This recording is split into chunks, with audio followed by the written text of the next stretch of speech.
On behalf of the All African People's Revolutionary Party, GC, we would like to first thank all that have taken the time to participate in this program. Today, our focus will be on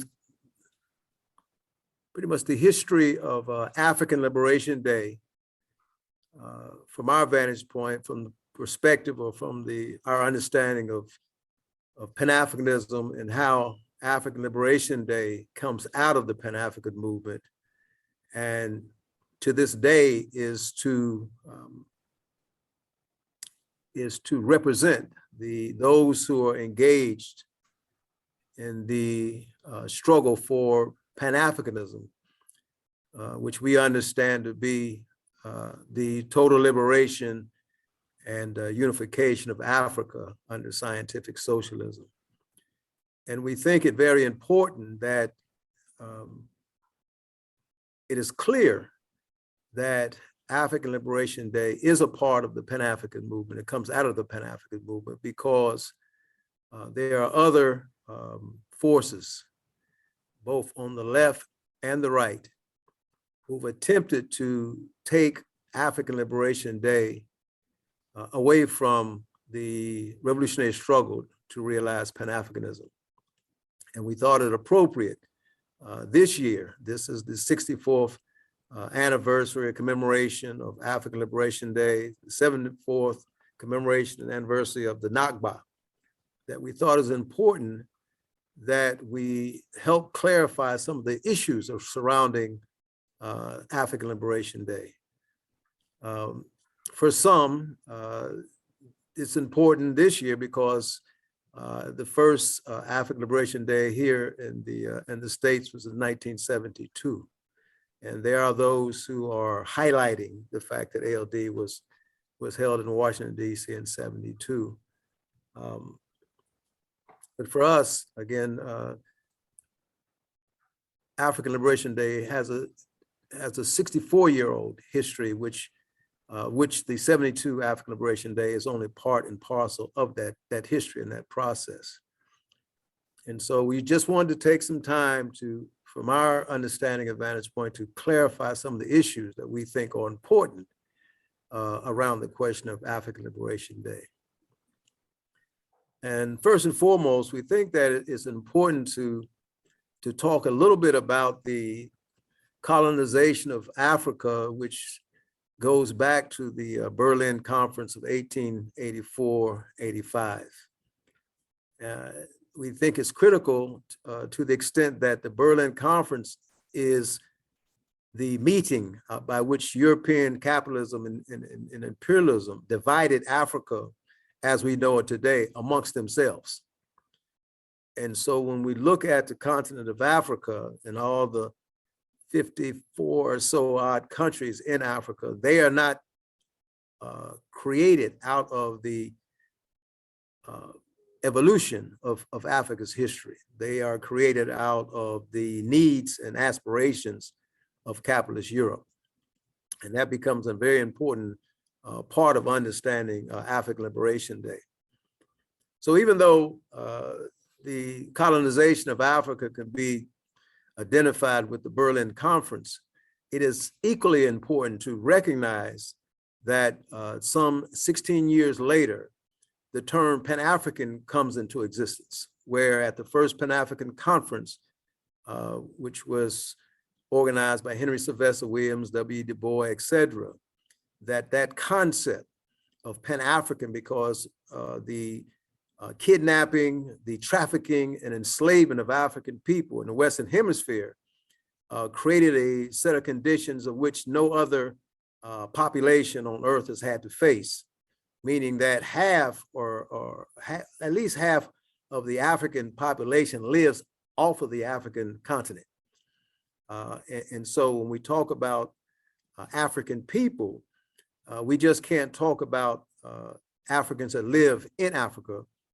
We have to recognize that all people of African descent are Africans, whether they be in the United States or in the Caribbean, or in South Central America, or even in the South Pacific Islands, et cetera, that we are one people. And so when we talk about the emancipation of African people, we have to look at it from the perspective of the entire world and how Africa is the center of that struggle. And so when we look at the history of our people, you can kind of see two aspects or two lines, so to speak, of struggle, particularly here in the Western Hemisphere. We know when we got off the ships that we were African. We know when we get off the ships, we're African, but due to capitalism and imperialism and the brutality and enslavement and the denial of African culture in this part of the world, we began to identify ourselves with the areas of or the countries that which we were born. And so in this country, for example, and I'm using the United States just as an example, you had those who quit identifying with the African continent. They saw the liberation or the emancipation of our people tied to the struggle solely here in the United States.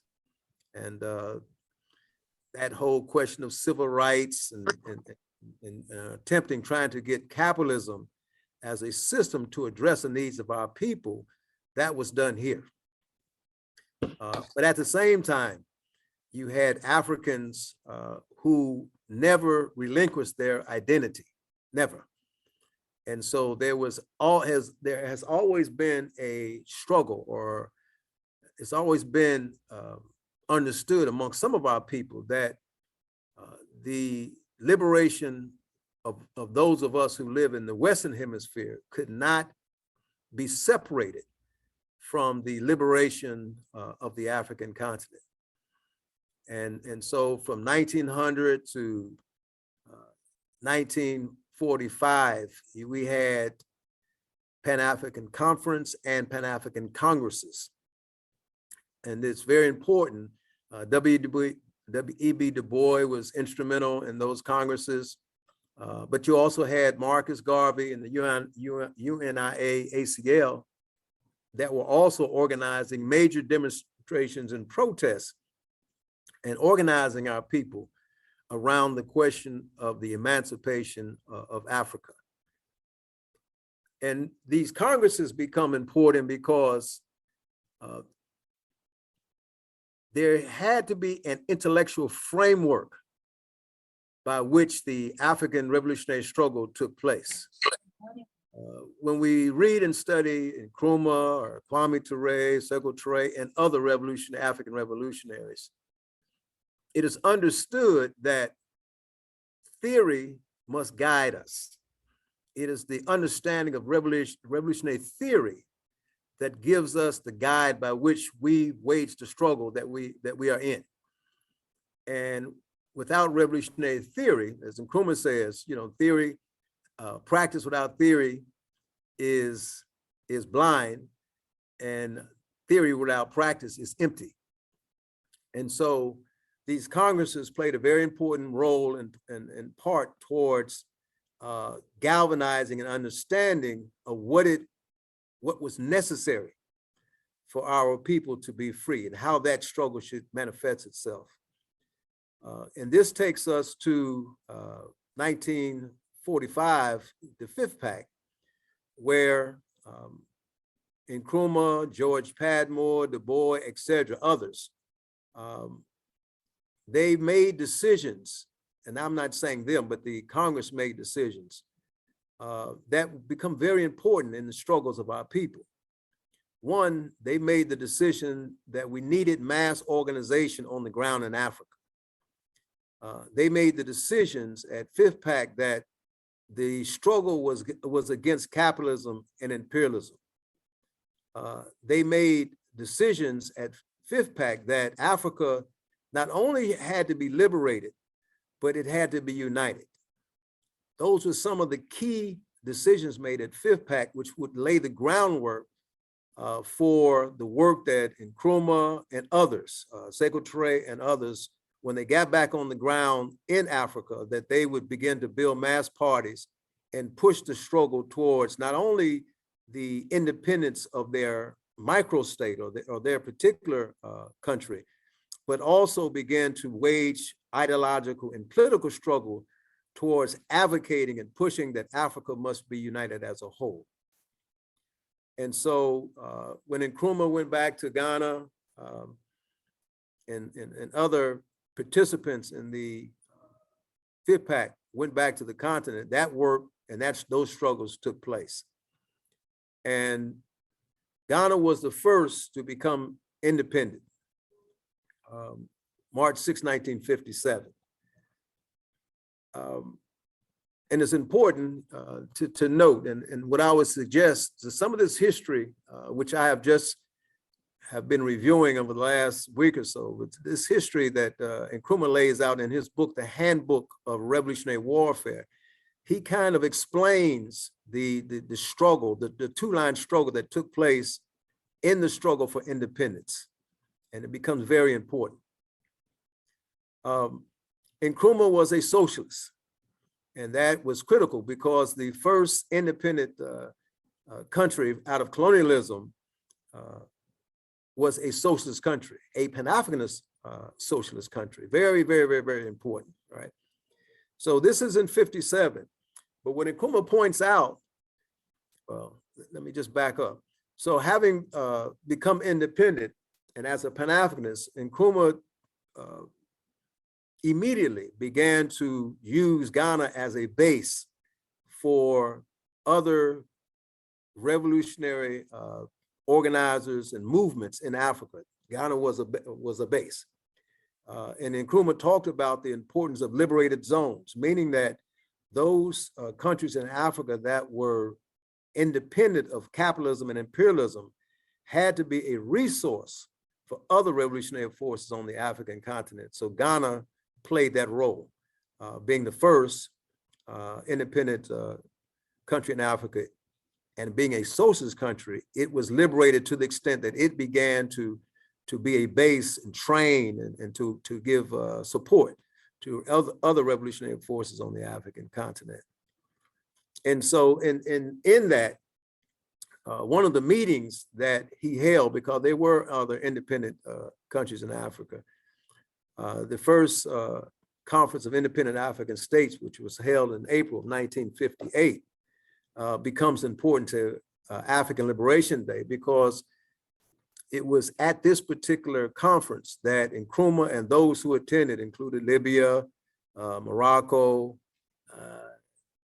and I can't remember, there was 8 altogether, but they collectively made the decision that April 15th would be known as Africa Freedom Day, and that its role was to mark the onward progress of the struggle to liberate the African continent from colonialism and imperialism, but also to wage struggle to unite Africa as one under Pan-Africanism, which is, again, one unified socialist Africa.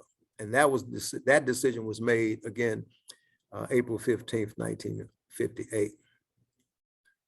Now, it has to be clear that with the creation of an independent Ghana, imperialism went to work immediately, because the imperialist system, Europe and the United States, and I would have to put more emphasis on the United States, because after the quote unquote World War II, Europe took the brunt of the war against Germany. And so it needed major infusion of capital to rebuild its economies, and the United States played that role with the Marshall Plan. And so the United States, having not been victimized by war, was in a political and economic situation that allowed it to become in the forefront of the capitalist and imperialist countries worldwide. I think it's also important to understand that it is the United States that created the system of neocolonialism, which we will have to discuss, meaning that the United States recognized that they were not in a position to necessarily send administration and those persons from the United States to control these countries. So what they did was to create a class inside of Central America and South America. They created a class that worked on their behalf. And so neocolonialism as a system was actually developed in the Western Hemisphere. And it's from those experiences that when the United States comes to Africa, that with the struggle for independence, and the struggle for independence was not granted, it was won. But they recognized the necessity to control the outcome of the struggle. And this is where with the African Freedom Day and African Liberation Day, that they also attacked it. In 1960, there were some 28 independent African states.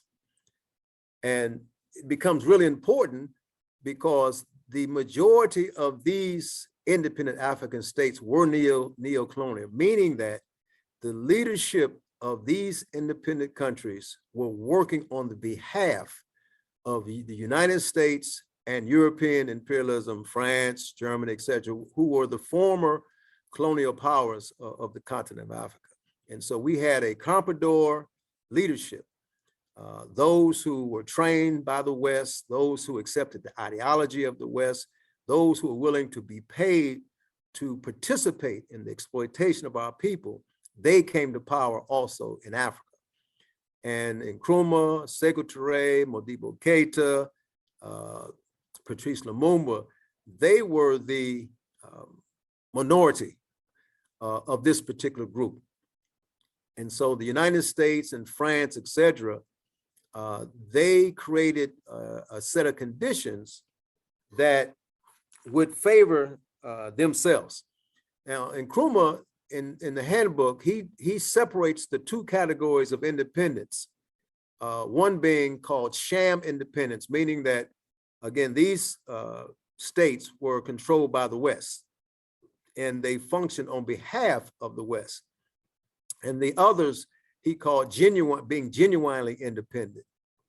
And these actually were socialist countries, because the only way to be independent of capitalism and imperialism is that you must be socialist. There is no in between. You must be socialist, or you are a part of a system that goes against the exploitation of your people.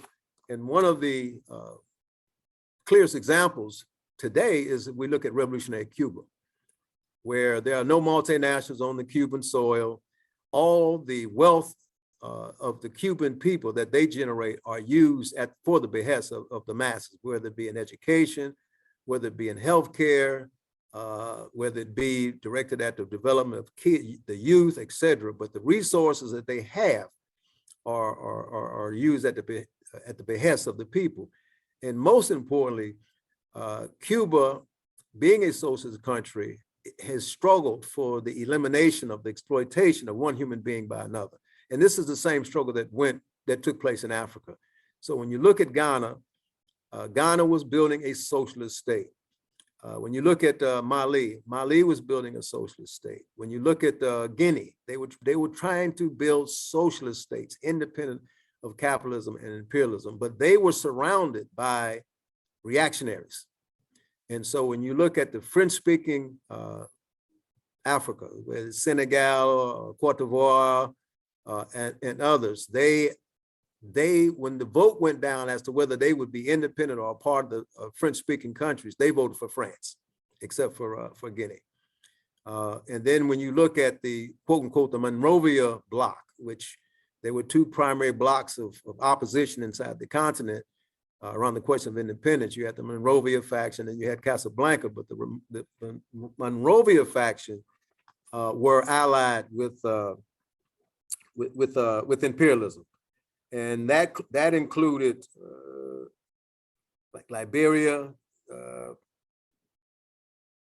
and others, right? But they objectively and consciously opted for relationships with the West, and capitalism and imperialism. And so the Casablanca forces and the Monrovia forces actually were at odds. And why is this important? Because this is the nature of the struggle that is taking place, or took place in leading up to the creation of the Organization of African Unity. And we have to be clear that when we talk about the OAU for the revolutionary forces in Africa, the Pan-Africanist forces, was a compromise. Nkrumah, Sékou Touré, Modibo Keita, and other forces were fighting for a political union of Africa, a union of Africa. That was the fight. And when they held the founding of the OAU, the forces that were opposed to the political union of Africa, they wanted to remain independent, separate countries. And why is this important? Because Nkrumah was very clear and very precise that the countries as we know them in Africa today are not economically viable. They are not large enough for them to address the social, cultural, and economic needs of the people. And from Nkrumah's standpoint, and for the Pan-Africanist standpoint, there were only two options.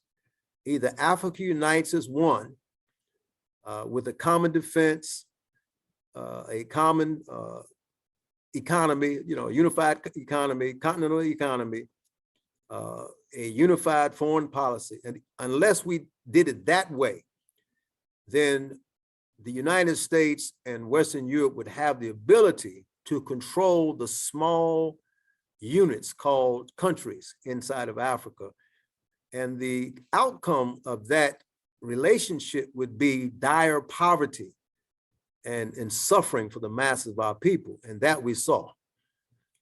And so when African Liberation Day came into existence, which was May 25th, 1963, which was a continuation from the April 15th, 1958, when it came into existence, that struggle around the question of Pan-Africanism took place.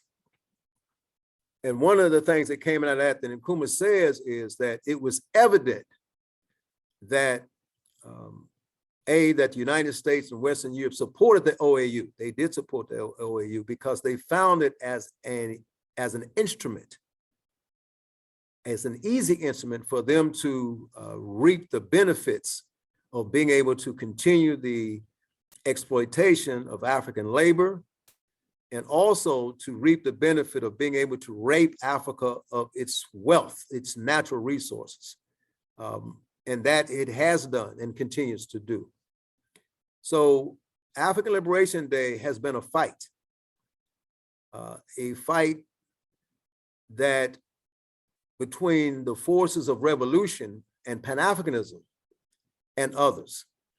African Liberation Day has been used by the left for its own interests, other ideological tendencies that were not for Africa or did not make Africa primary, so-called Marxist-Leninist forces here in the US and abroad, Maoist forces here and abroad, that they also organized African Liberation Day. The enemy organized African Liberation Day. So the United States organizes African Liberation Day. To this day, AFRICOM, which is the military expression of imperialism in Africa in terms of the United States, it organizes African Liberation Day. So there are others who have seen it necessary to take African Liberation Day and build it around issues that are not primary to Africa. And that goes all the way back to 1963, because again, Nkrumah and the Pan-Africanist forces on the continent did not fight for an OAU. They fought for the political union of Africa, and not being able to get that the compromise was the Organization of African Unity. And why is that important? Because at some point we'll have to talk about the African Union and the role that it plays to this day inside of Africa. And so African Liberation Day, again, has been organized worldwide. Malcolm X organized African Liberation Day in the US.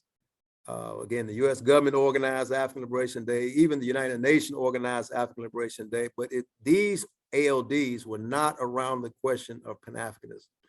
And that, I think, is where the confusion has arisen, where ALD became something that it was not founded to be. And so for the All-African People's Revolutionary Party, GC, we think it's very important.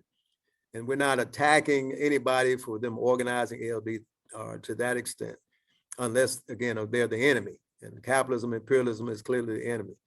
But we want to make it very clear that African Liberation Day is about the total liberation and unification of Africa under scientific socialism, and that's all. And those who try to make it something different than that are anti or opposed to those of us who are struggling for the total liberation and unification of Africa under scientific socialism. And that's where, when we get to 1972, there were a multitude of various forces that were involved in the organization of ALD. And some of them would end up on the wrong side of history because there were issues around the question of alliances. And in Africa, we had Frelimo, you had ZANU, ZAPU, ANC, PAC, you had MPLA, you had FNLA, you had UNITA. All these forces were on the ground.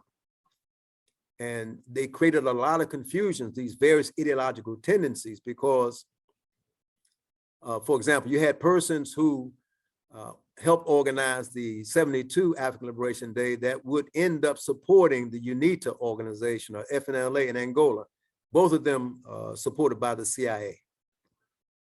You had forces that were opposed to legitimate revolutionary organizations on the continent because they were allied to the Soviet Union, and the Soviet Union was in a position that it could dictate to those it was allied with the positions that they should take and the positions that they should hold vis-a-vis revolutionary struggles on the African continent. But even in those days, the All-African People's Revolutionary Party, which we were members at one point, always took the position that we would support all the forces on the ground because of the question of, we don't support UNITA, FNLA, no, don't get that confused. It was evident that you were pro-US, pro-capitalism, and pro-imperialism. We were anti-you, and GC is anti those forces to this day. We are socialists. But the point is that because of these various ideological tendencies within the African movement, all of these various positions or allegiances were being taken place. And so the 72 ALD had those forces in. And then when you listen to some of the presentations that were being made around 72 on up to 74, et cetera, it was not about revolution. It was about support. And so there was a distinction made with Africans born on the outside and Africans born at home, where we became, or those who advocated that support role did not see themselves as a part of the process to destroy the capitalist system or to assist in the liberation of the African continent, because when we're fighting capitalism, the only difference is where you live. That is the nature of who we're fighting against and what we're fighting for doesn't change. So we in A-APRP-GC, we don't support the struggle in Africa. We are part of the struggle in Africa. So we're not, we're in solidarity, so to speak, but we're not. We are one people fighting one struggle against a common enemy. And African Liberation Day, again, when we go back to its founding, was a part of that process. But between 72 and 74, they were African liberation days held in some of our cadre, former APRP, Kwame Ture, Cleve Sellers, etc. They were part of those, that effort. But one of the things that happened inside the LSC, there was serious ideological struggle, because all these various tendencies existed. RCP, Patrice Lumumba Coalition, others, but they were different ideological tendencies. And of course, you had Pan-Africanist forces in there also. But one of the things that happened within the context of the ALDs that were being organized in the Western Hemisphere, or United States in particular, is that Africa was no longer the primary focus of African Liberation Day. And so there became other issues. Again, the questions of support. We are supporters, so we support this, we support that. We're gonna raise money for them, raise money for this, which is not a bad thing. But again, we remain true to the line of Pan-Africanism. And the line of Pan-Africanism says that capitalism and imperialism are the fundamental enemies of Africa. And the primary expression of capitalism and imperialism for African people in Africa, and even throughout the world, is neocolonialism. And what does that simply mean? Again, it goes back to the notion that independence is not something that's granted. France did not grant independence. The United States didn't grant independence. It is something that is won through the blood and sweat of our people. But what the enemy was sophisticated enough to understand is that we need to control the outcome of the struggle. And socialism cannot be the outcome.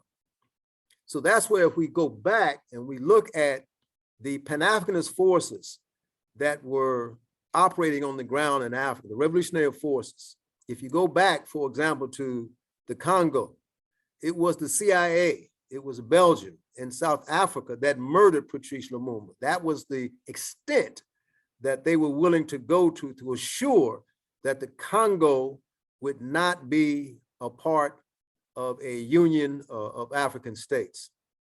If we go back to Ghana, one of the things about Nkrumah and the CPP, the Convention People's Party, they came to power in 57, March 6, 57. February 21st, 66, the CIA overthrew Nkrumah, because Nkrumah and the role of the CPP as an independent, genuinely independent country that was supporting revolutionary forces in Africa, in other parts of the world, was a bad example for the African continent from the perspective of imperialism. And so they overthrew it. We can't even talk about the number of times that the imperialism tried to assassinate Nkrumah. We can't even talk about the number of times they tried to assassinate Sekou Touré because of the work they were doing on the ground inside of Africa, trying to bring revolutionary struggles, not only to the particular country they were in, but throughout the African continent. 1967, Modibo Keita was overthrown. And so why is it important? Because when you look at the continent of Africa and understanding that the class struggle is the motive force of history, it is the struggle that's internal to our people. Those who are for oppression, exploitation, fight against those who are not. That is the crux of the struggle inside of Africa. So the struggle to end exploitation in Africa does not start with colonialism. It doesn't start with Europeans coming to Africa or any other people coming in Africa. It starts in the process of the disillusionment of communal society. Because once communalism in Africa began to be overthrown, where feudalism came into existence, and we have to admit it was there. You know, Egypt was not feudal. I mean, was not communal. It was feudal, and it's all the evidence is there that you don't have that kind of a technical society where the people just, they make the decision, I'm gonna build a pharaoh, a pyramid, and no, it's exploitation. And there are those who will argue it's not, but that's very far from the truth. Because if we study history, for example, you might know where Pharaoh was born, but where were the diggers? Where were the persons who built the Pharaoh, built the pyramids or the Sphinx or whatever? Where were they buried? How did they eat? How did they live? You know, we can't answer those questions because no one has really done the research to look at the conditions of the masses of the people. We're looking at the elite, you know what I'm saying? And so that's where, as a revolutionary party, we always understand that the motive force of history is class struggle, not the national struggle, it's the class struggle. And that's what drives us. And so again, when we look at the progression of how things took place on the continent of Africa, progression moving our struggle forward, we also have to look at how the enemy responded. And even to this day, more so to this day, because neocolonialism is more entrenched in Africa today than ever. And how do we know that? Because we look at AFRICOM. How many African states in Africa are allowing the United States to put military bases in their country? How many African states are allowing the United States to drop bombs, for example, in Somalia, and say nothing? How many states allow the United States under Obama to bomb Libya, to murder a head of state and say nothing? That is expressions of neocolonialism. The United States has military bases in Africa. How many military bases does Africa have in the United States? The answer is very clear, 0, because the United States doesn't play that. But the puppets of Africa, those who work for imperialism, they allow these things to happen because the only way that the leadership in Africa stays in power is through the militaries that they have, because no African is going to live under the conditions which we as a people live. I'm talking about the masses of the people, and I'm not talking about the African elite or the intelligentsia who live better, but the masses, the peasants, the working people in the countryside, not going to live like that without assuring that there's a repressive apparatus on the continent to keep them from doing what they would naturally do, which is to fight for their liberty and their liberation. And so the neo-colonial puppets in Africa have allowed the United States to come into Africa to assure that they remain in power. So all these are issues that are associated with the history of African Liberation Day. And so from our vantage point, when we talk about African Liberation Day, that the forces that took ALD away from Africa, away from socialism, away from Pan-Africanism, objectively were attempting to crush the revolutionary character of African Liberation Day. And so the A-APRP, the All African People's Revolutionary Party, split with those forces.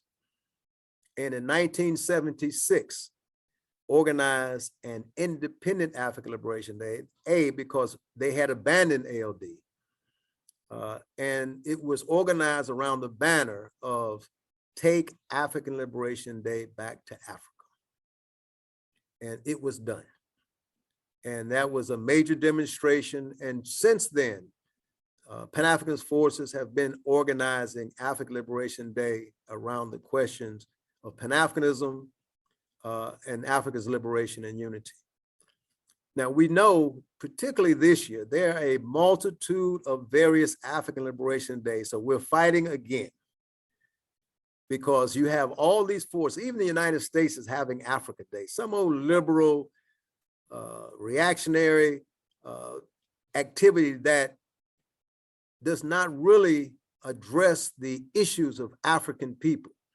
And they're not the only ones. There's so many different expressions of African Liberation Day this year. And why does that happen? Because Pan-Africanism now is on the forefront, or in the forefront, of the thinking and the mouths of those here in the movement of our people. And so you cannot talk about being serious about the struggles of our people without talking about the liberation and unification of the African continent. And so the enemies of Pan-Africanism are now once again organizing ALD around issues that have nothing to do with the total liberation and unification of Africa or the struggle against neocolonialism. And the Pan-Africanist forces are at war with them, not by choice, but out of necessity, an ideological war to keep African Liberation Day on its proper course, which is towards the total liberation and unity of the African continent. And so we thought that is important for us to present or to understand some of this history, because as Malcolm said, that out of all of our studies, history is best qualified to reward our research. And it is our history that gives us the path, the direction that we should follow moving forward. And again, our people may not understand it as clearly as it needs to be, but the fundamental question today, the fundamental question that addresses the question of Africa, not only of unity, but is of socialism. And we cannot be serious to talk about the struggles of our people, the liberation of our people, without talking about socialism, because there is no liberation without scientific socialism. There is none. It is impossible for our people to be free under a system where one human being can exploit another. It is impossible. And the only system that paves the way to eliminate the exploitation of one human being or another over another is socialism. And so any force out there that is talking about African Liberation Day and they're not talking about scientific socialism and not talking about Pan-Africanism are not serious about the struggles of our people. And it has to be very clear. You know, some of us have been at this for a long time. And one of the things that gives us a right to speak is the 40 or 50 years that we have been saying the same thing. The A-APRP-GC has not retreated an iota on this question of the destruction of capitalism and the destruction of imperialism. We have not retreated one iota on the question of making Africa primary, that until Africa is liberated, until Africa is united, until Africa is socialist, African people around the world will continue to suffer under the vestiges of the system of capitalism and imperialism, whether it be in the Caribbean, South Central America, the United States, whether it be in Philippines, whether it be wherever we live, as long as our continent is oppressed and exploited by capitalism and imperialism, we will never see the day of freedom. And this has to be clear. And so we continue to say that African Liberation Day is about the organization of the masses of the people. African Liberation Day is about the political education of the political education of the mass of our people, because those are the two necessary ingredients that we lack. We lack mass organization, and we lack mass political education. We are clear that it is the masses of the people who are the makers of history. The no-name man and woman, you know, the ones who are not on top of the stage, the ones who are not getting the press or in the media, they are the ones who make the changes, the changes that will create the conditions for our people to be free. It is the masses. But as Secretary says, which is true, that the enemy of revolution is confusion. That is the enemy of revolution. And the United States and Europe, what they do, they specialize in creating confusion. So we even struggle today as to whether we are African or not. Confusion. We struggle today whether, you know, we can be free without inside of capitalism or what. Confusion. And so our role as revolutionaries is to try to clarify the issues so that it is evident who are the enemies, who are our allies, who are our friends. What are we fighting for, and what are we fighting against? It's not enough to talk about we want to be free, but what does that mean? It's not enough to talk about I'm in the struggle. Well, what does that mean? Because every struggle has a strategy. Every struggle has a set of methods. Every struggle requires discipline. Every struggle requires organization. And if we are not in organization, as Kwame used to always say, if you're not in organization, you're not serious about the masses of the people. You're not serious about struggle. Because the only way to defeat the capitalist system is we have to out-organize them. That's the only way.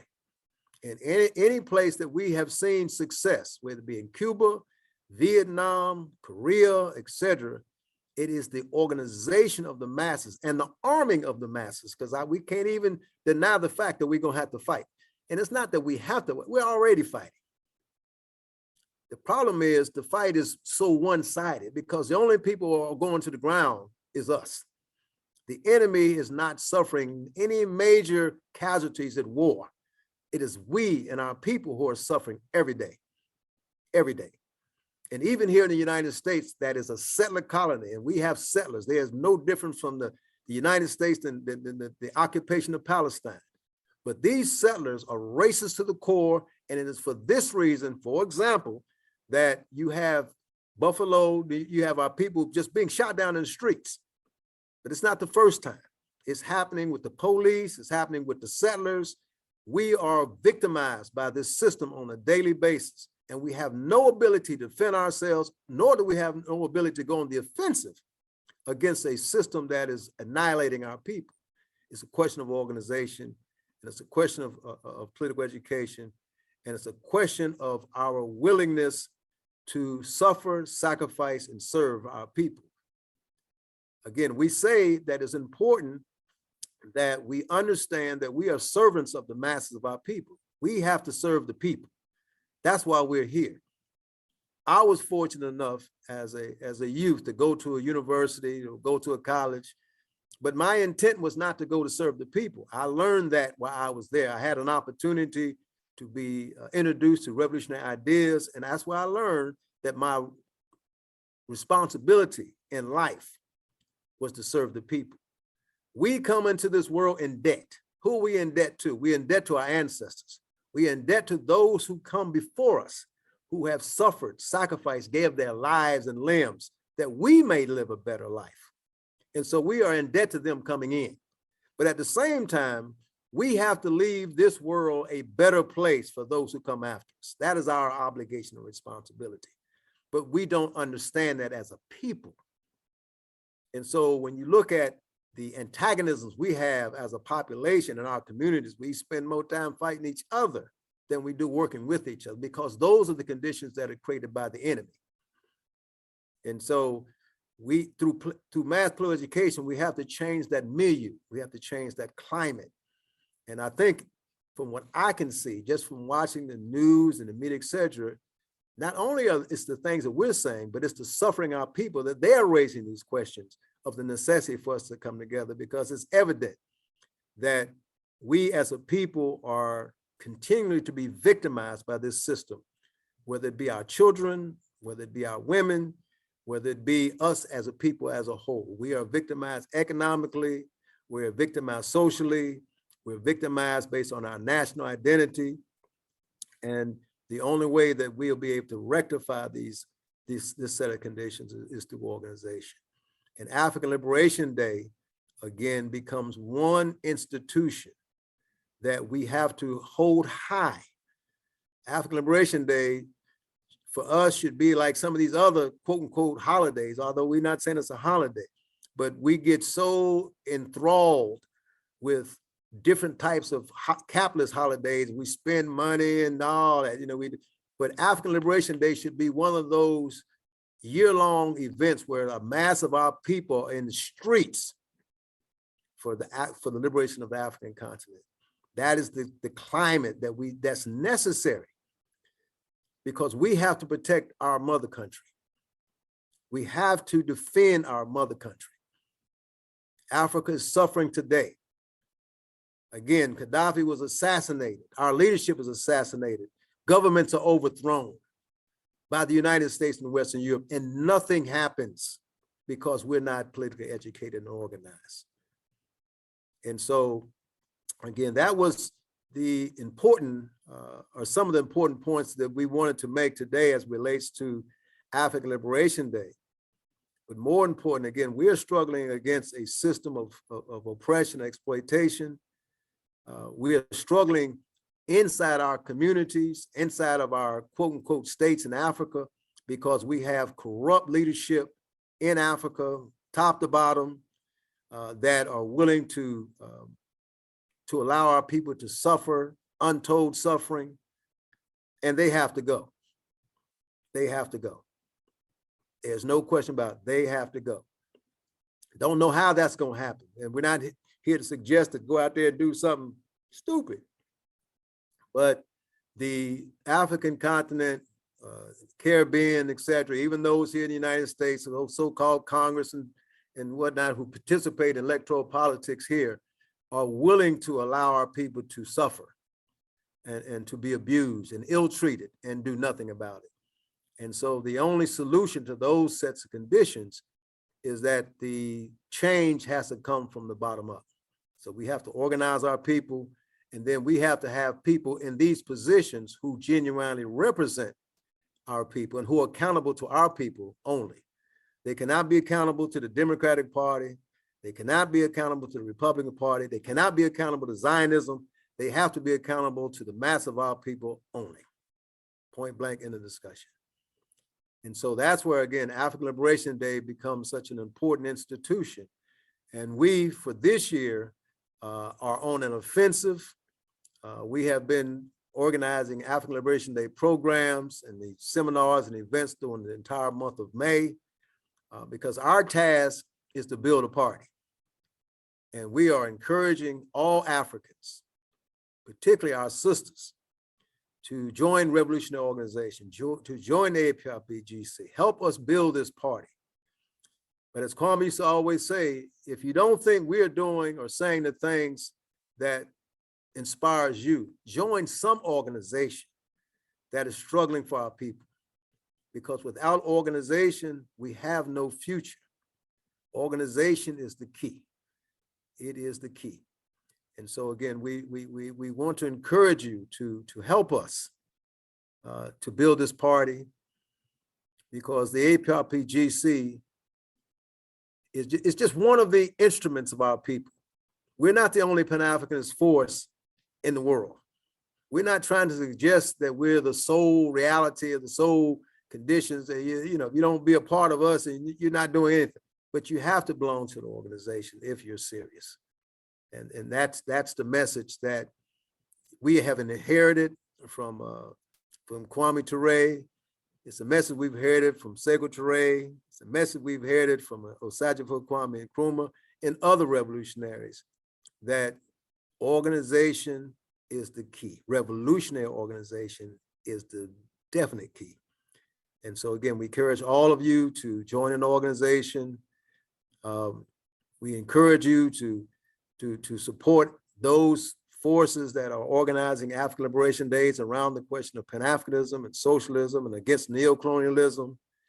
And be aware that there are other forces out there who are organizing African Liberation Day, but they are not about the business or not about the focus of the African continent. And those you should identify for what they are. They are not in the best interest of our people. And with that, you know, on behalf of the All African People's Revolutionary Party, we'll end this part of the discussion. I guess if there are any other comments or questions that we might be able to address, then we are open to that. Thank you. Thanks a lot, Mwalimu, for that presentation and of the history of our efforts, history of Pan-Africanism and the A-APRP-GC's efforts to organize and institutionalize African Liberation Day. I'm looking at some of the chats, and there are some people who have some discussions. And so I wanted to open the floor to individuals who had items they want to discuss or questions they wanted to ask. Hi, thank you very much. I really enjoyed that presentation. Sorry, I'm assuming that was I being given Yes. a go? Yes, okay. you go ahead. Okay, thank you. Yes, thank you very, very much. That was a very informative presentation on the history of the African Liberation Day. I want to be very frank and just speak in plain language. I've been around the block for a while, and I've had the maybe privilege and good fortune of having strong Pan-Africans around me. But the young people nowadays, and our Africa's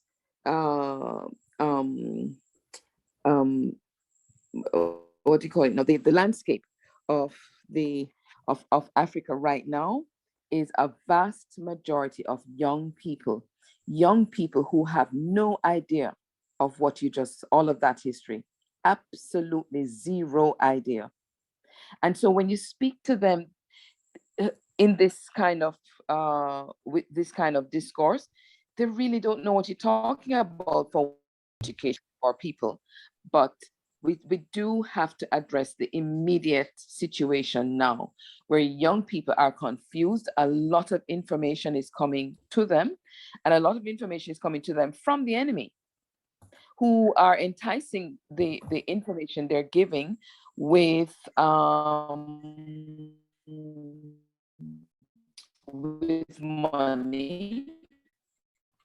and with are using people who are presented as likable people. And so you have people that when you come along saying something different from the people they like, you look like the enemy, meaning me look like the enemy, because here it is that sister so-and-so or brother so-and-so is telling them words they want to hear, promising them jobs, which, you know, we all know it's just not there. But we see that there's a cycle that goes round and around every 4 and 5 years. Neocolonial representing governments are just recycled into power, and nothing is getting any better. So I just want to open with that. There's a lot more to say, but I don't want to take up, you know, all the time. Thank you. Well, I would say that I agree with you that the language that we use, like in this program, is not the language of the masses.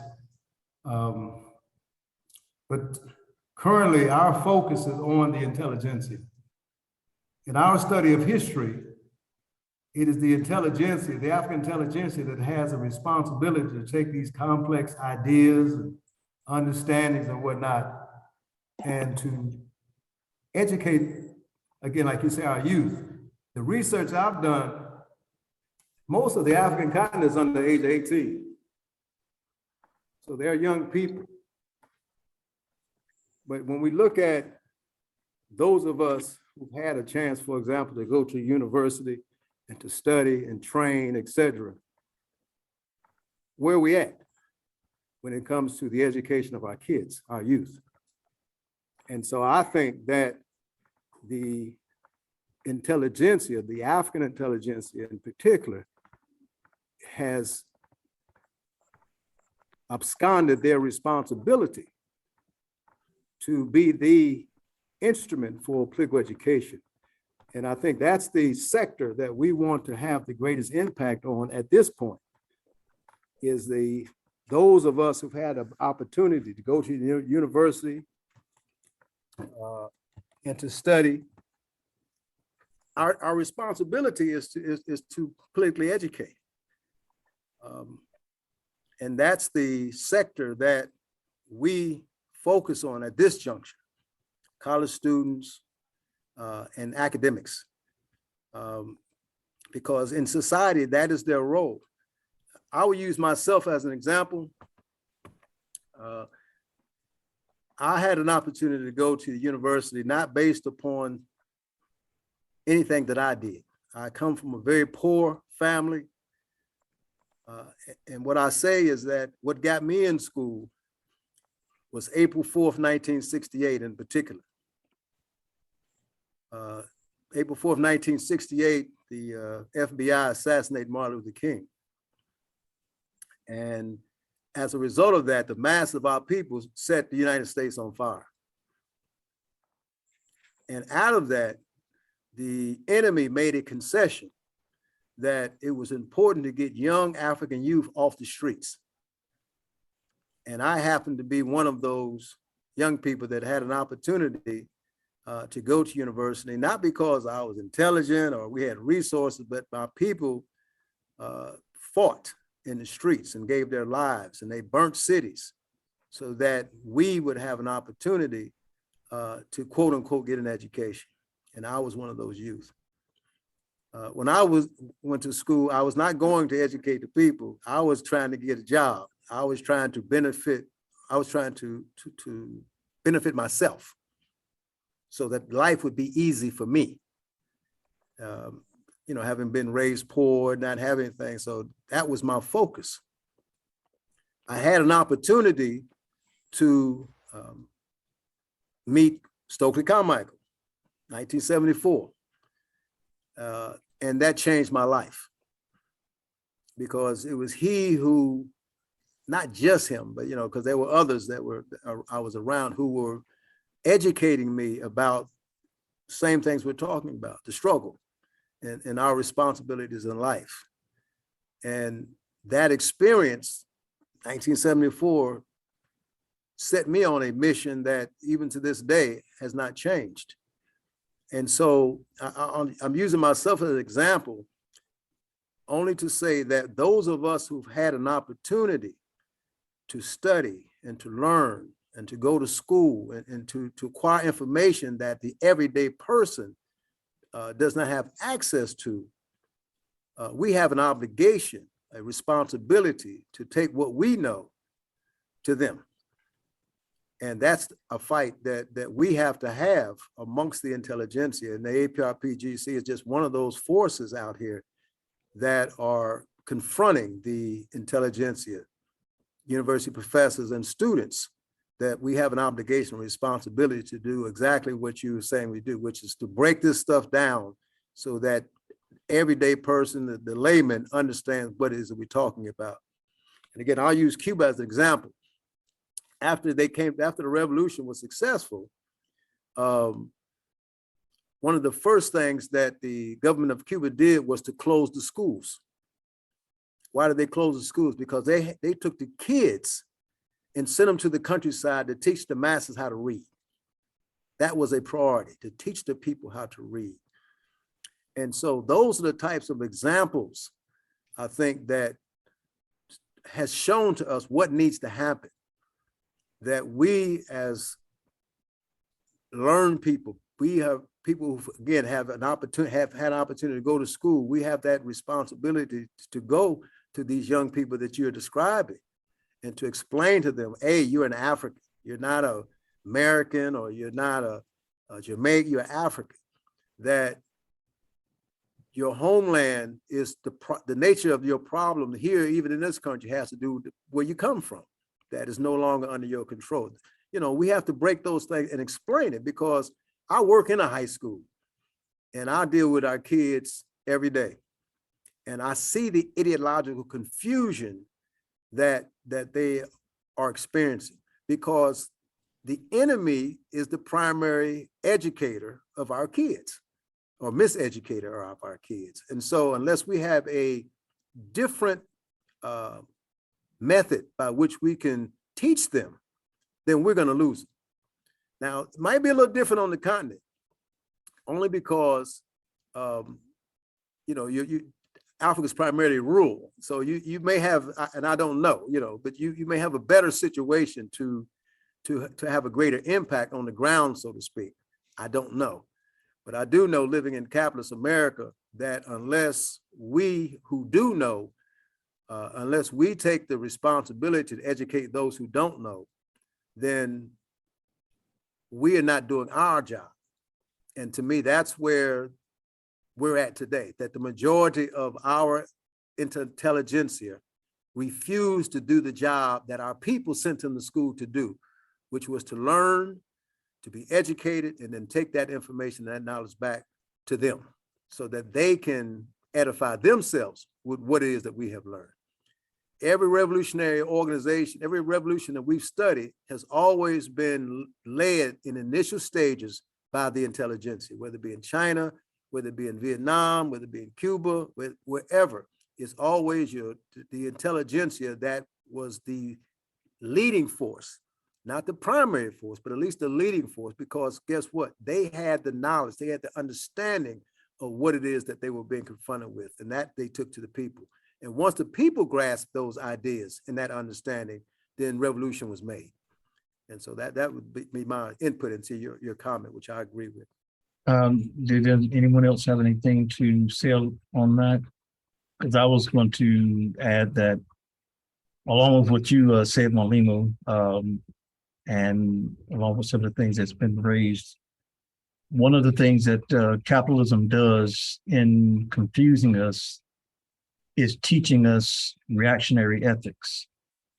That is, they teach us from a very young period to value things, money, and so forth over the value of what we get from doing things for ourselves, our families, our communities, and so forth. So that by the time we get to universities or college level, we are convinced that we need to get education so we can go find a job, so we can live in a big house and whatever, that is completely divorced from what the needs of our communities are. And so by teaching us these ethics, these are capitalist ethics of individualism, making the individual more important than the community, the nation, and so forth, it trains us to see the world in a way that, like you say, Ajua, you know, a lot of these things that we're trying to show through this program just goes by them. And this is where our struggle with each other on the ground makes a difference, because it's only when we begin to understand the realities that we're living in, the conditions that we're living in, that we can start to change how we see those realities, why they exist, and how it, you know, how we need to change our own behavior and thinking about them in order to change that reality.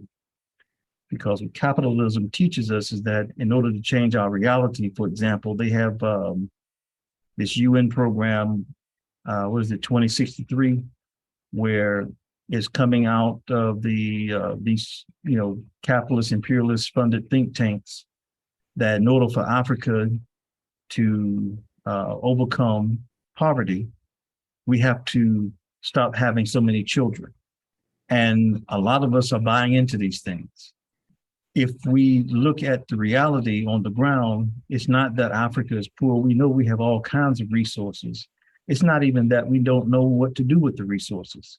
It's that the capitalist system has set up a set of regulations that keep the people from being able to use the resources for themselves. And so what happens is we get trained by the capitalist system to think and act and expect from each other the way the capitalist system operates. And so the only way we can break that is to build our own organization, develop our own set of revolutionary ethics, teach them, and start to live by them to counter what is being created. And we know this is what needs to happen, because we can look at the societies that were able to do that. You had the Vietnamese, you had the North Koreans, you had Cuba, you have the Venezuelans, the Bolivians.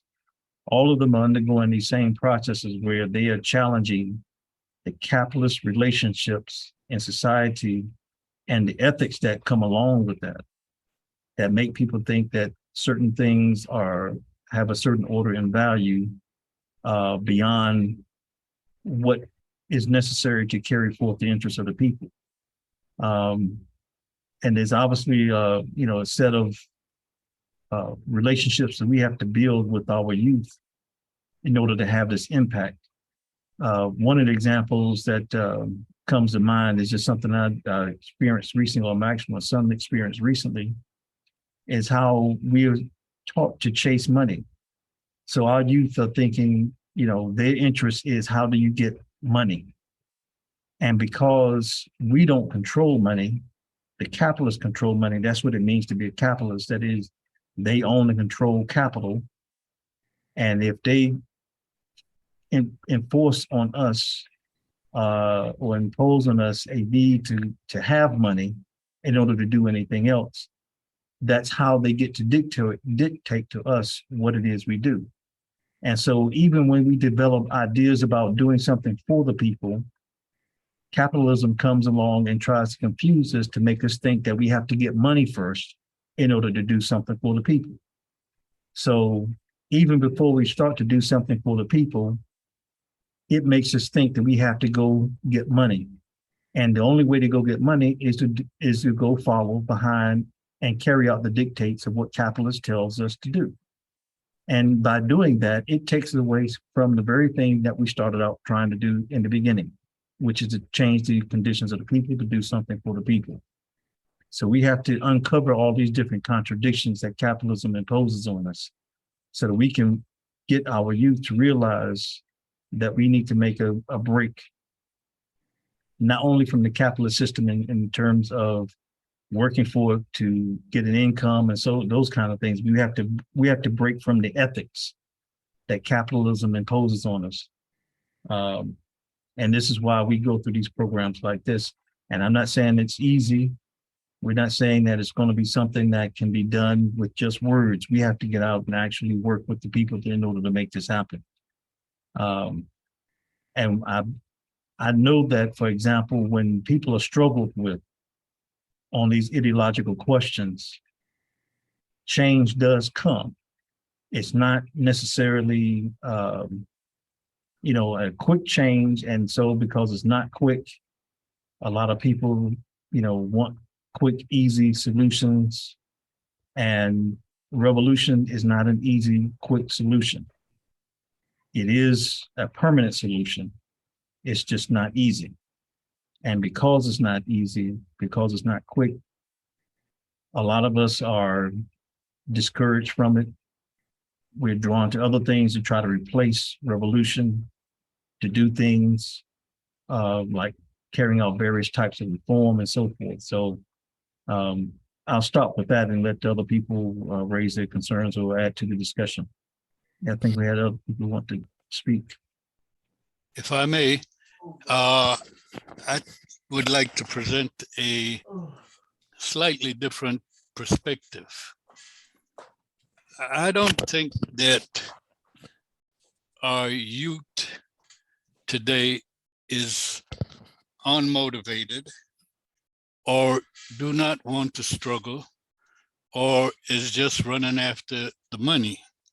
I think that if you look at just the youth in this country, in the United States, you'll see that for the past 2 years, they've been in the street. All right, sorry. And they've been in the street protesting stuff that they see as main issues for their survival. For example, police murder. However, I agree that the issues facing our youth is the lack of political education and the real lack of organization, because they're mobilized in the street. They're in movements, but movements are not organization. There's a categorical and a distinct difference.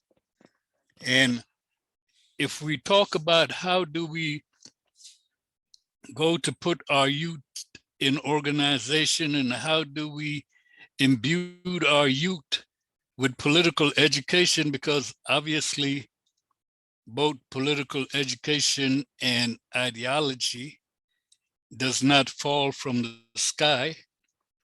And if our youth don't have a proper revolutionary ideology, it's because they're imbued with our enemy's ideology.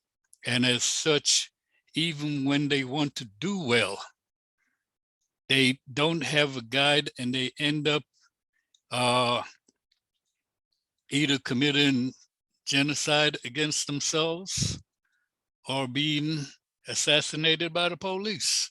So what we probably need to talk about, I think that the brother 5P0YQ3 touched on it in his presentation when he said that we have to be organized if we want to take our people to liberation. And I think that's basically where we are. And that's just my humble opinion. Yeah, I would add, and I agree with the things that have been said. I think, though, at this juncture of history, the nature of the organization and even of the political education, it becomes primary. And it's raised about these movements.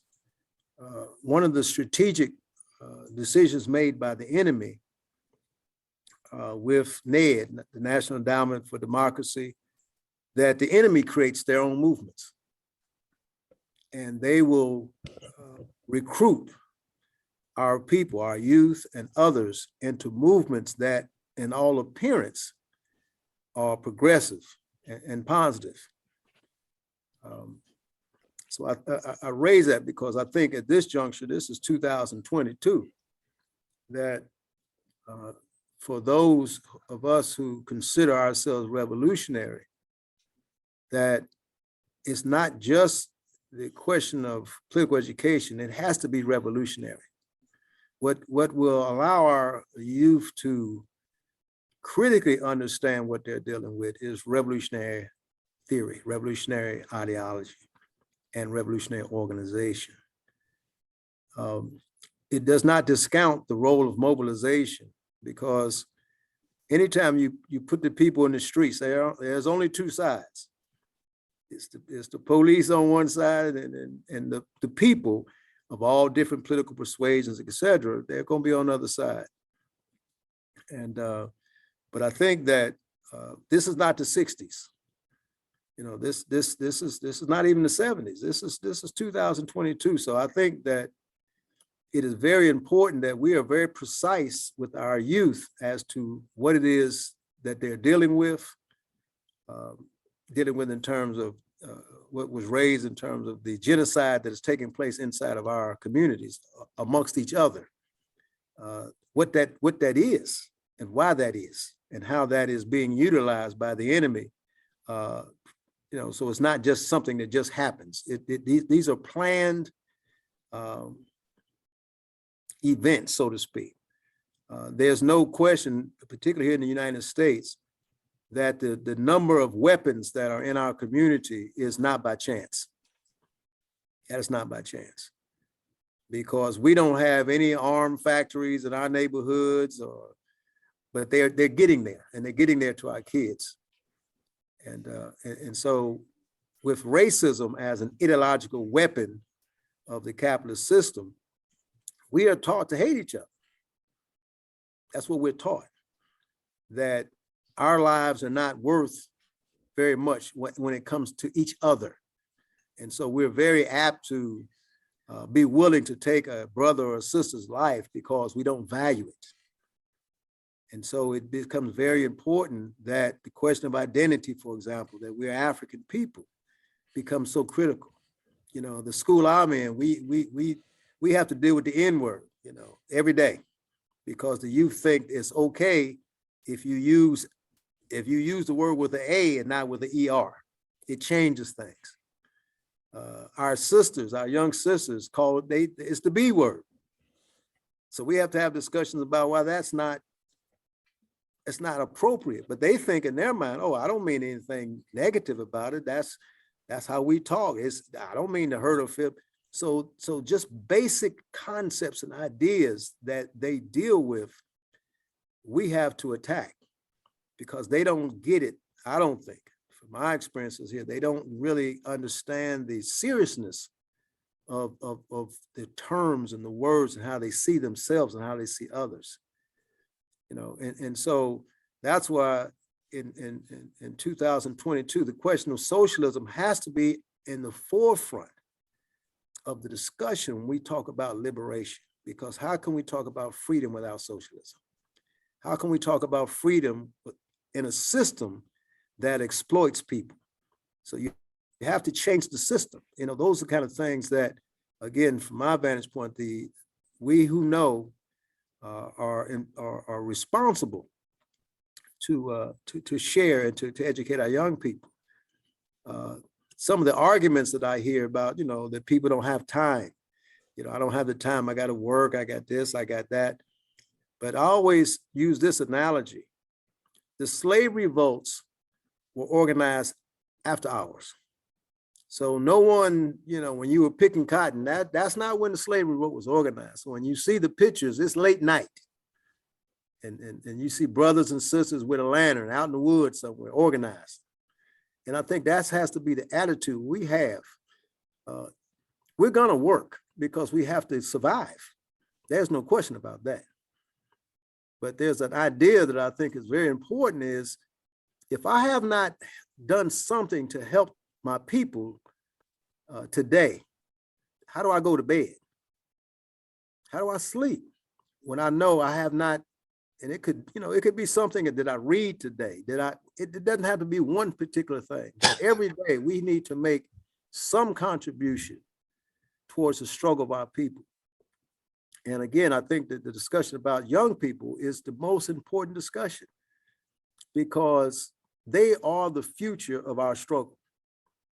No matter what the conditions that they are in ideologically today, they are the ones who will take this struggle that we're talking about to the next level. Many of us, our time is limited, very limited. And so the youth have to be the focal point of our political struggle, because they represent the future of the struggle that we're engaged in.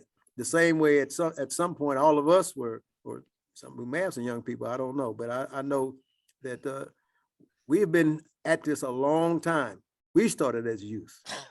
And so it is our responsibility to assure that when we can no longer fight tomorrow, that there's somebody there to take our place to fight, and I just want to make that comment. Okay, someone asked a question in the chat.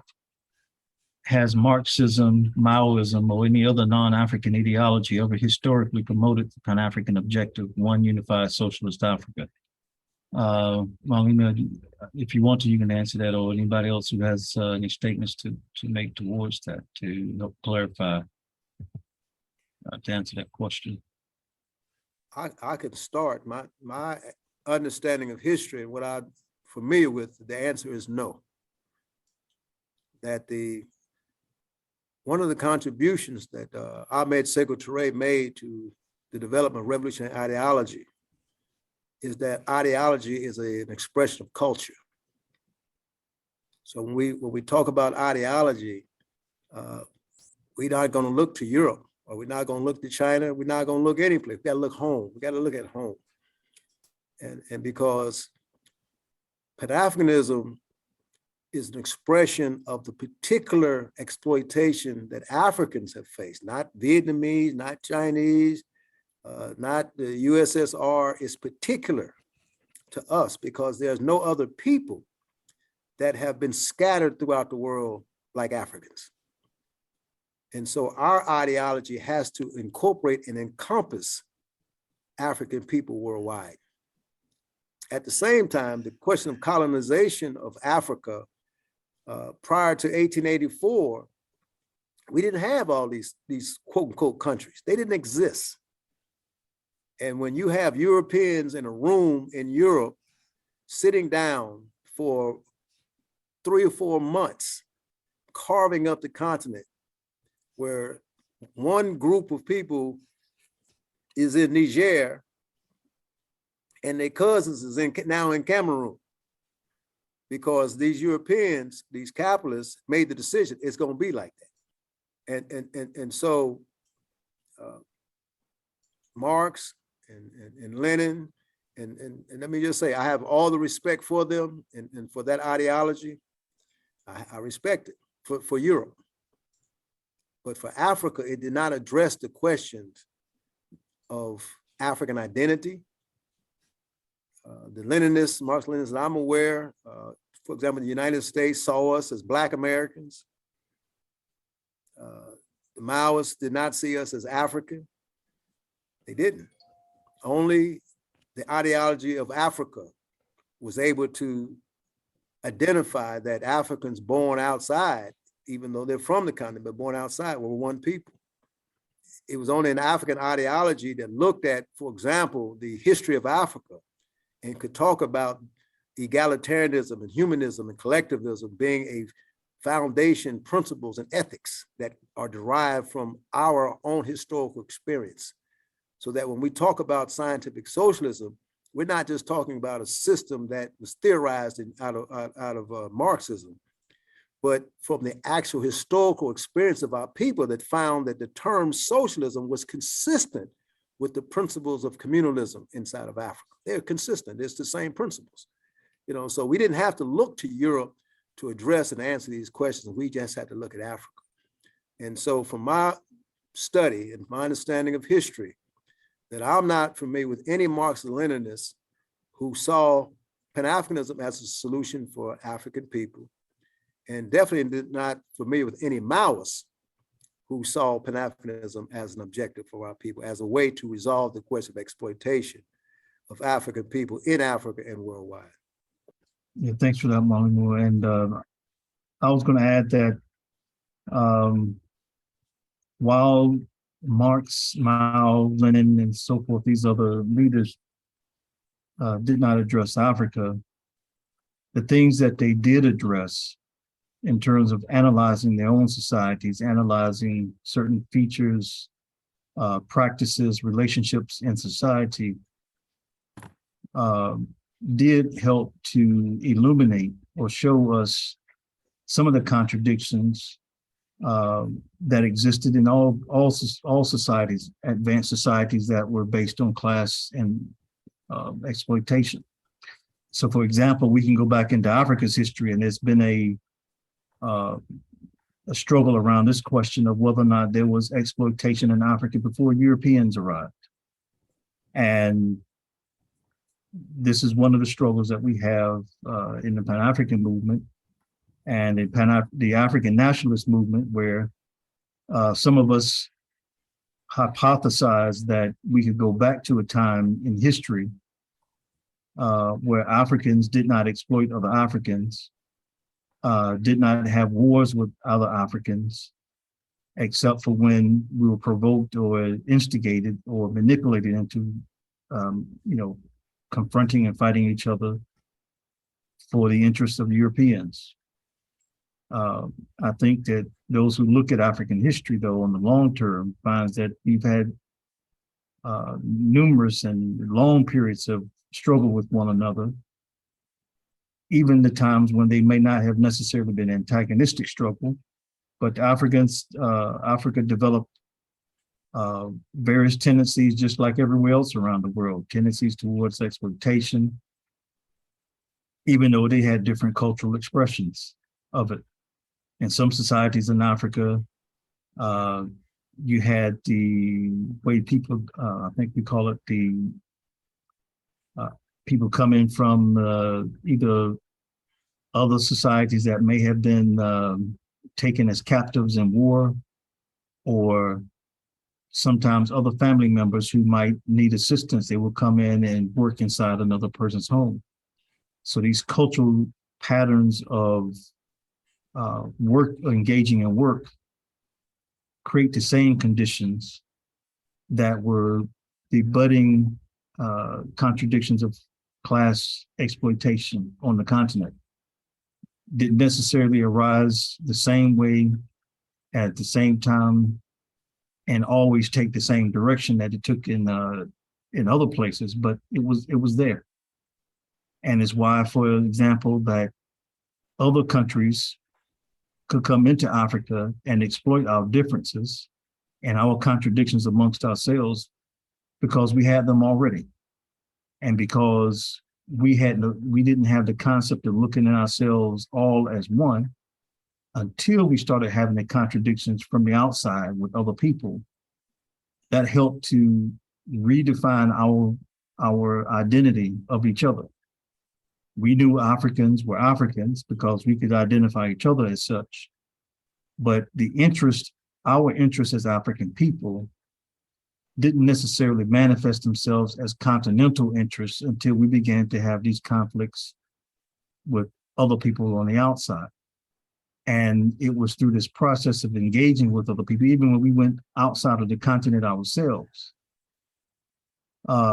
Whatever conflicts and contradictions that we had in Africa, we exported elsewhere, just like Europe took their contradictions and exported their contradictions to Africa, to Asia, to the Americas, to deal with their issues. So I think that one of the things that we learn from other people studying the history is that there are certain aspects to the study of human societies that are universal, as well as there are some aspects that are particular to certain societies. So I think it's important for us to realize those things and not necessarily discount the value of the study of history because they may be applied to certain societies. So, for example, we have a scientific, which comes back to this question of why we say scientific socialism, because socialism embodies certain principles, like Mwalimu was saying, that stem out of communalism. Even when Marx himself was talking about socialism, he didn't go back into European society and talk about the communal development. He looked at the societies that existed around the world and looked at those societies and how they organized production, how they distributed production, the wealth of society in those communities. And it's from studying other communities and other societies that, the ideas about socialism and communism emerged. And for him, he didn't necessarily create them, he just observed them in practice. And so we want to struggle around the notion that somehow these systems are only created by certain people for certain people. While definitely capitalism as practiced by Europeans is definitely for the interests of Europeans, capitalism itself is not simply a product of Europe. Japan, for example, became capitalist and imperialist. Certain parts of Africa, they didn't develop into capitalism, but we certainly had our kings and our empires in Africa that spread out beyond Africa to conquer other territories. So the tendency for these things to exist in any society are there. It's just our responsibility to understand what these trajectories were, and then how do we use our history to help teach us about how we harness our own potential and our own resources to take it in the direction that resolves the problems that we're having today. So I just wanted to add that to what Mwalimu raised. Just to piggyback, go back to that same question, I think it's an excellent question. I'd like to use two examples of, and this, again, is not a condemnation of the ideology, but if we go back to the Garvey movement, Garvey was attacked on both the right and the left. So the quote unquote Communist Party of USA was anti-Garvey and worked feverishly against Garvey on the left, because Garvey had the masses. Garvey had 1 million Africans on a worldwide basis that were part of his organization. And so the nationalism of Garvey was at the level of the people. And so the Communist Party was anti-Garvey. And if you read Ralph Ellison's book, I can't call the name of it, but he wrote a book and it shows the contradiction between Garvey and the Communist Party. And so also, if you are familiar with the five state Black Belt South thesis, that Africans became a nation in the Black Belt South. That particular thesis came out of the Soviet Union.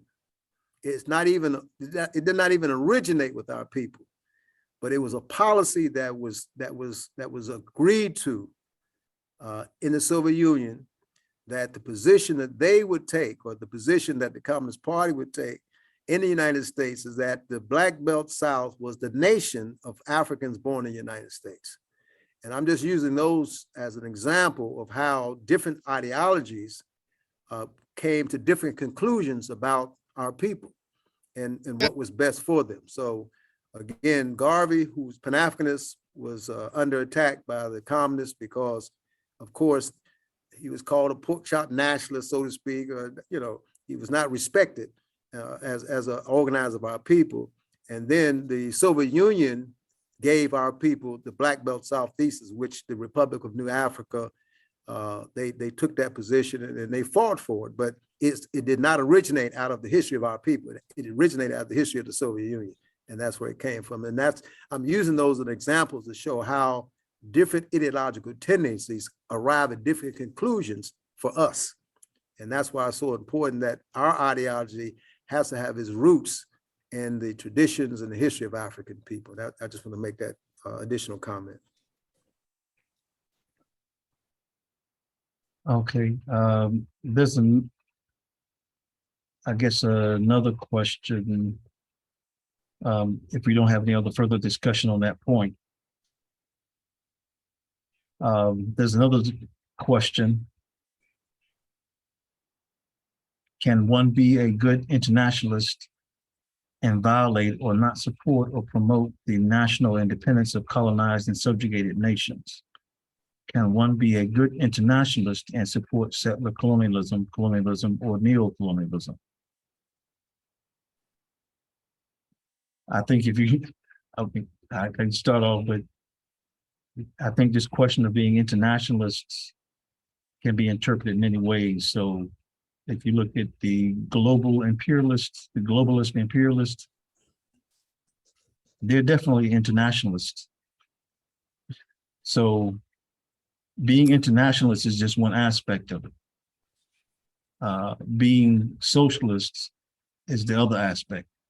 If you're advancing the interests of the masses of the people versus the interest of the upper elite, the exploiters of the people, I think makes the distinction as to how that question can be answered. It's obvious that the capitalist class today is very much internationalist, and they do not support national independence movements except for when they can co-opt them and raise the corrupt elements from within them and ally with them to turn that national independence movement into something that they can manipulate and help serve their interests. Same with the rest. So on the one hand, yes, it's possible, but it just doesn't serve the people. And this is where we go back to the contradiction I think Mwalimu had raised before, that there's no way that people today could talk about being capitalist or using capitalism as a strategy or a force for trying to liberate the people from the system that exploits them. Because capitalism, by definition, incorporates exploitation of the many for the few. And in order to secure that exploitation, every capitalist aligns themselves with other capitalists who have the same interests. They get diplomatic cover, they get political support, they get financial support, and they get military support in order to back that interest up and to realize it. So I think this is a critical question that today that we have to really push on people, that there's no way to be independent of the international capitalist system unless you're talking about being socialist, unless you're moving towards socialism. You just can't be it.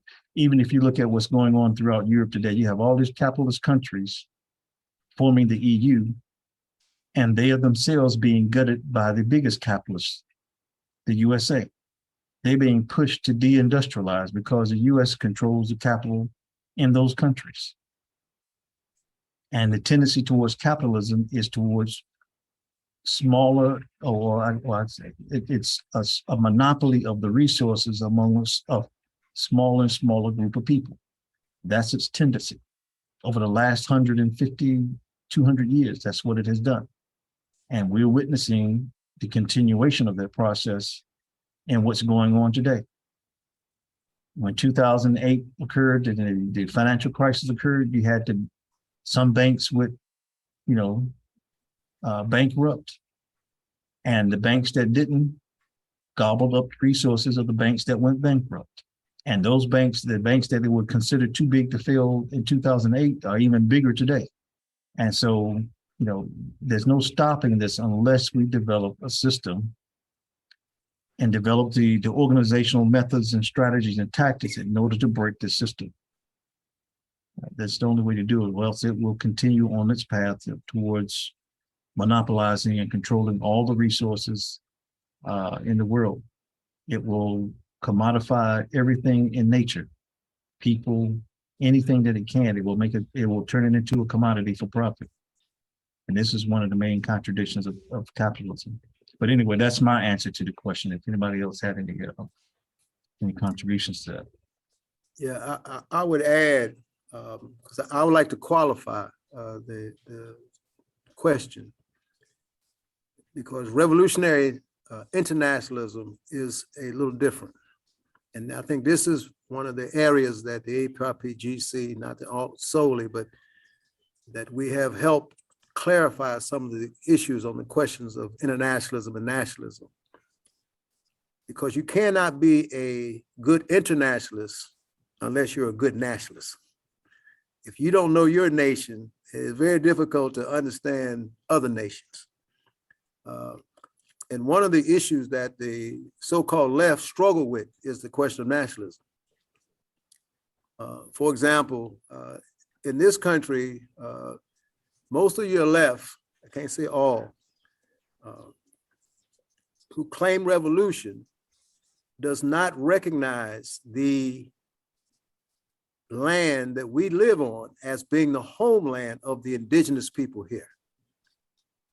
And so here they make the question a question of class, so that, we talk about the destruction of capitalism, but they do not give proper credence and respect to the fact that this is a settler colony, that there are people who have come from another part of the world and committed genocide against the indigenous people, which is the fundamental contradiction confronting the struggle here in the United States. So they don't address it from that perspective, although the A-APRP-GC does exactly that. We are anti-capitalist, but at the same time, we recognize that we're in the homeland of a people they call the American Indian or the Native American. This is their homeland. And so there can be no justice brought to this land without them getting their land back. That's our nationalism. The same is true for Palestine, that the Palestinian people are under occupation by Europeans from Europe who have come into their land and stolen it. No different from when they came to South Africa, no different they came to Mozambique, Angola, Zimbabwe, Namibia, Guinea-Bissau. They came and stole the land, in terms of stolen parts of Africa and occupied that particular land. And so, again, our nationalism is we are Africans, period. That's our national, and Africa is our nation. That's our nationalism. And we take it very serious that to be an internationalist, you have to be correct on the national question. I don't know any Europeans born in America who consider themselves Europeans, but that's who they are. And so when you accept the American identity, it's just like a European who is in occupied Palestine calling themselves Israelis. It's the same thing, because your nationalism now accepts the colonization of the land in which you live. And so in terms of revolutionary nationalism, we have to be correct on the question of land, have to be. And so unless we give due credence to who are the original people, so to speak, of that particular land, that is not just a question of class. So in the United States, it's just not the question of socialism. It's just not the question of that. The issue, fundamentally speaking, is the indigenous peoples who are here living under a regime no different than they lived in South Africa called apartheid. And that's why the indigenous people here to this day live on reservations, because their land is occupied. And so many of the different ideological tendencies in the world, Marxism, Maoism, et cetera, they, from our vantage point, I'll say have an incorrect position on the national question. And so it is very difficult for them to be genuine internationalists because they are not correct on their own identity and their own nation. That was my contribution there. Did anybody else have contributions to make to that? Okay, so we're coming up on about 10 minutes. I think we scheduled a program for 2 hours. We're coming up there within 10 minutes of the 2-hour mark. So we can take maybe one other question. I see one other question that's being asked here. If anybody else has any questions. I think somebody has their hand up, or maybe that's me. Well, there's another question about the same person. I just want to make sure that nobody else had any questions before I go to this one. And it looks like just a continuation of the last thing that you stated, Mwalimu. Question is Pan-Africanism in harmony with the revolutionary nationalism of other oppressed peoples, nations such as Palestine and Aboriginal peoples in New Zealand, Australia, West Papua, indigenous people of the Western Hemisphere, Ireland, etc. And I think that's been answered. I think one of all of these questions I think are fundamental, and they're not simple concepts, because if you look at how most of us grew up and we are socialized, especially educated and colonized education, the colonial education gives us a picture of ourselves primarily as colonial subjects. So in the Americas, we think of ourselves as Americans, Brazilians, whatever, or British, we call ourselves with the colonies we grew up in. And a lot of the struggle that we have is against the colonial education process. And so I think one of the initial points of attack is to get people to recognize that the education we receive is the education of colonial empires. And so that having been given that education, we have the responsibility to attack that education and to reverse the trends of that, or reverse the effects of that education, so that people can begin to think about themselves and the problems that they're struggling with differently than we are today.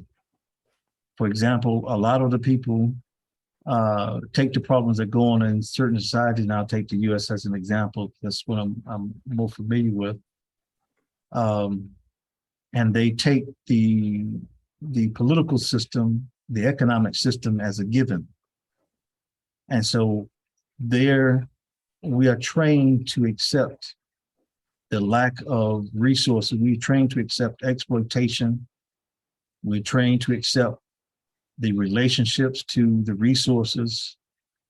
We are trained to accept that the neglect that we suffer at the hands of all agencies of the government are these things that we have to take as a given. And so when we look at trying to find solutions, most people taking those things as a given will only try to find solutions that accommodate the things that cause their problems to start with. And so one of the things that we have to do is to get people to understand is that the education is designed to make us accommodate the system of exploitation and oppression that causes us to suffer. And so we have to go out and question everything that the system has taught us, from the question of identity, the question of whose land, who controls it, for what purpose, towards what ends, and our relationships with other people around the world. how we get utilized. Most of us who are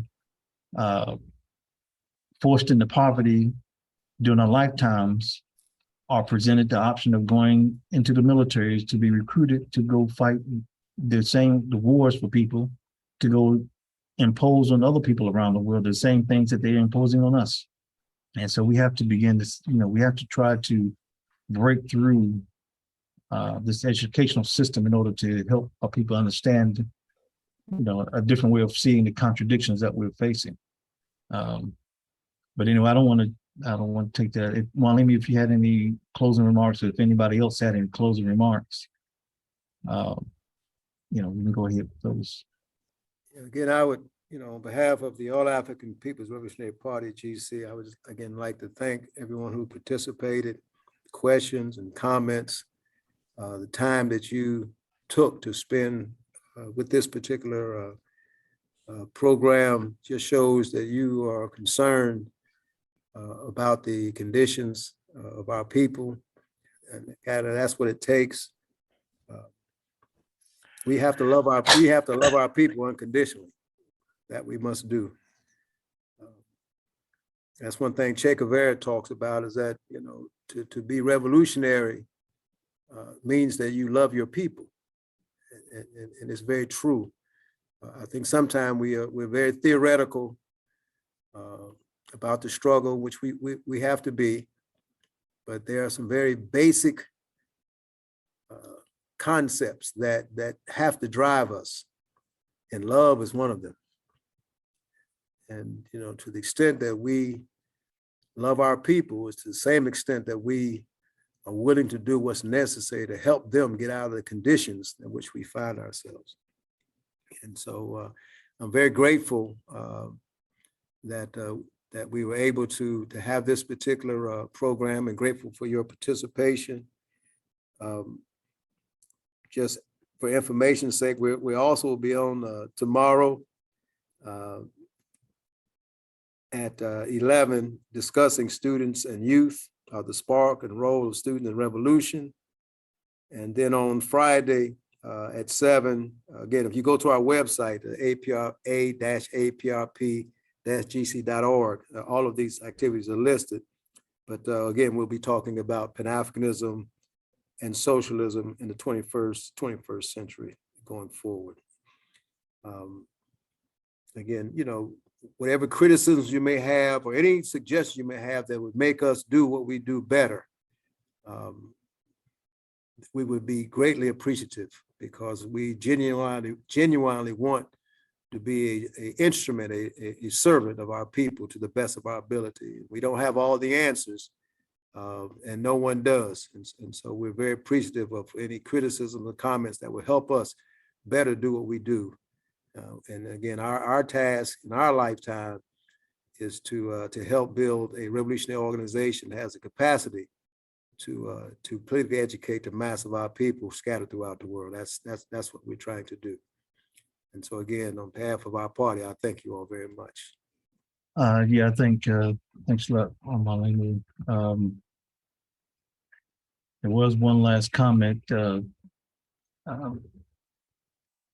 about relating to Palestine, but we'll leave it at that, and suggest and invite people to go to our website, www.A-APRP-GC.org, for further information about the A-APRP-GC, about the activities we have coming up this month.